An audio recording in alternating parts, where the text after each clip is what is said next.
के दाम क्यों बढ़ने बंद हो जाते हैं? बिहार का चुनाव था, हमने देखा 48 दिन तक दाम में कोई फेरबदल नहीं हुआ। अगर बाजार के हवाले है तो फिर बाजार के हवाले रहे। हाँ, आपने जो सवाल नहीं, आपने जो सवाल किया मैं उसका भी जवाब दे रहा हूं। जो पवन खेड़ा जी ने बोला उसका भी जवाब। मैंने तो आपसे कहा आज जिन राज्यों में चुनाव है कितनों ने कम कर दिए बताइए? क्या आसाम ने कम कर दिए कि बंगाल ने कम कर दिए कि तमिलनाडु ने कम कर दिए कि केरल ने?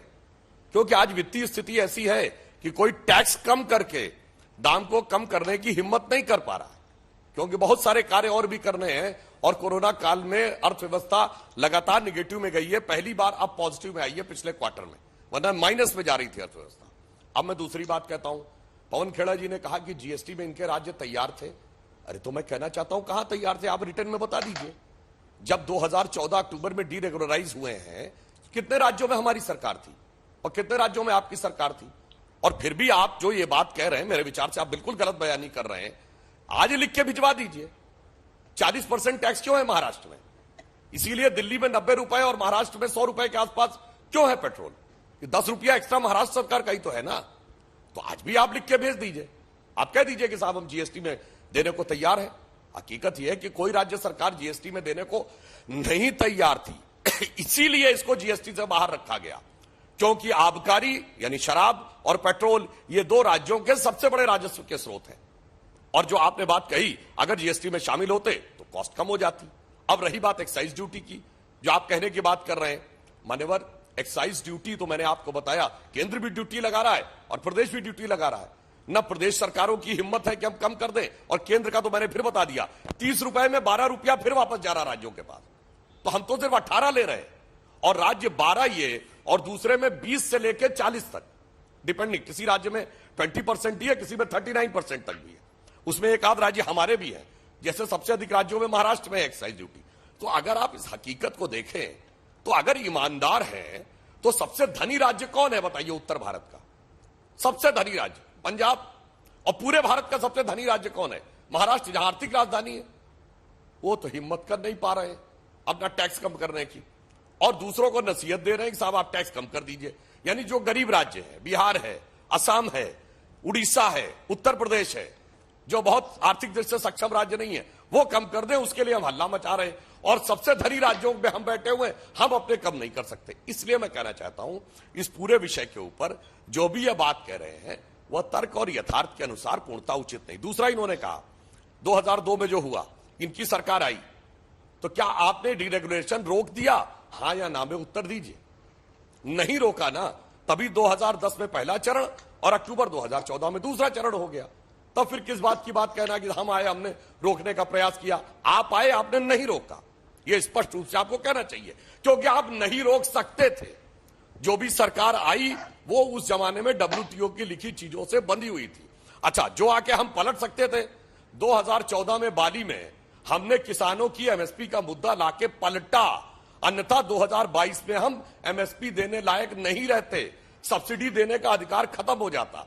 ऐसे ही 1999 में नवंबर सियाटल में हमने, हमारे बारे में निकला था, हमने सबोटाज किया दोनों बार। वाजपेयी जी की सरकार आई तो यह गया मैसेज कि डब्ल्यूटीओ सबोटाज किया। मोदी जी की सरकार आई, जुलाई 2014 में मैसेज गया डब्ल्यूटीओ सबोटाज किया, क्योंकि हमने स्टैंड लिया। जितना हम उसको रोक सकते थे उतना हमने रोकने का प्रयास किया। इसलिए इस विषय पे ईमानदारी से चर्चा होनी चाहिए, ना कि सिर्फ राजनीति। एक आदमी जब अपना मोटरसाइकिल लेकर, दोपहिया वाहन लेकर पेट्रोल पंप पे जाता है ना, और वो घूमते हुए देखता है उसको लगातार 100 तक जाते हुए, तो उसको ये नहीं पता होता कि डब्ल्यूटीओ में समझौता किसने किया था। उसको इस बात का ख्याल नहीं आता कि यहां राज्य की सरकार का टैक्स कितना और केंद्र की सरकार का टैक्स कितना है। उसको वहां पर होर्डिंग लगा हुआ दिखता है जिसपे मोदी जी की तस्वीर होती है, और उसको वो याद आता है, नारा उस पर लिखा हुआ था, बहुत हुई महंगाई की मार, अब की बार मोदी सरकार। इसलिए वो आपसे सवाल पूछने के लिए आता है बार बार। लेकिन पवन खेड़ा, इनकी बात से जो मुझे समझ में आ रहा है वो ये कि आप घटाना शुरू कीजिए, तब ये सोचेंगे घटाने के बारे में। ठीक, तो आप घटाइए। हमने तो राजस्थान में शुरुआत कर दी, आपने शायद, हमारे मित्र सुधांशु जी ने होमवर्क नहीं किया। राजस्थान ने जनवरी 29 को इसी साल क्या वैट घटाया या नहीं घटाया? आपने क्या किया उसके बाद? क्या आपने एक्साइज घटाई? उसी प्रपोर्शन में घटा देते, चलिए कुछ तो राहत मिलती। तो थोड़ा पढ़ लिख कर आया कीजिए सुधांशु जी, राजस्थान ने घटाया। रही बात 2002 में क्या हुआ और उसके बाद जब हमारी सरकार आई 4 में, तो मणिशंकर अय्यर जी पेट्रोलियम मिनिस्टर बने। तो क्या उन्होंने एडमिनिस्ट्रेड प्राइसिंग रिजीम लाए या नहीं लाए, इसका उत्तर हां या ना में आप दीजिए। जी हां, हमने वो कदम उठाया था, जिस कदम को पूर्णतया 2014 में आपने खत्म किया। मैं आपकी उसमें निंदा नहीं करूंगा। हम अंतरराष्ट्रीय एग्रीमेंट्स में अगर हस्ताक्षर करते हैं तो सरकार किसी की भी हो, हम सब उससे बाध्य होते हैं। अरे उसी एग्रीमेंट को चलते अगर आप उसको लागू कर दें और एक्साइज ड्यूटी हटा दें तो उस एग्रीमेंट को लोग धन्यवाद देंगे कि आज पेट्रोल और डीजल 40-45 रुपए में बिकेगा। ये उसी WTO, ये उसी डीरेगुलेशन का नतीजा होगा। लेकिन आपने बार बार मैं दोहराता हूं, जिस तरह से एक्साइज ड्यूटी थोपी है उस पर। आप आइए अब जीएसटी पर। 2014 में तो जीएसटी लागू ही नहीं हुआ था, तो उस पर आप पता नहीं क्यों तुलना कर रहे थे। जीएसटी आर्टिकल 279A क्लॉज 5 के तहत पेट्रोलियम प्रोडक्ट्स जीएसटी में हैं। सिर्फ उसकी तारीख तय होनी है कि कब ये लागू होगा, और वो तय करनी है काउंसिल को। काउंसिल की बैठकों में कांग्रेस की सरकारों ने बार बार कहा है बिल्कुल कीजिए, इस पे चर्चा शुरू कीजिए, इसको तुरंत वो तारीख घोषित कीजिए। तो इसलिए गलत बयानी मत कीजिए। ये प्रोविजन तो जीएसटी में तब से था जब हम थे, जब हम जीएसटी के लिए गुजरात के एक जिद्दी मुख्यमंत्री से कोशिश कर रहे थे कि जीएसटी हम लागू कर दें। अब मुख्यमंत्री जिद्दी नहीं रहे वहां के, अब अच्छे मुख्यमंत्री आ गए गुजरात में, लागू हो गया जीएसटी। हमारे वक्त नहीं हो पाया था क्योंकि मुख्यमंत्री अक्खड़ थे, नहीं मानते थे, क्या करें। अब जब लागू हो गया तो 279A को भी लागू कीजिए।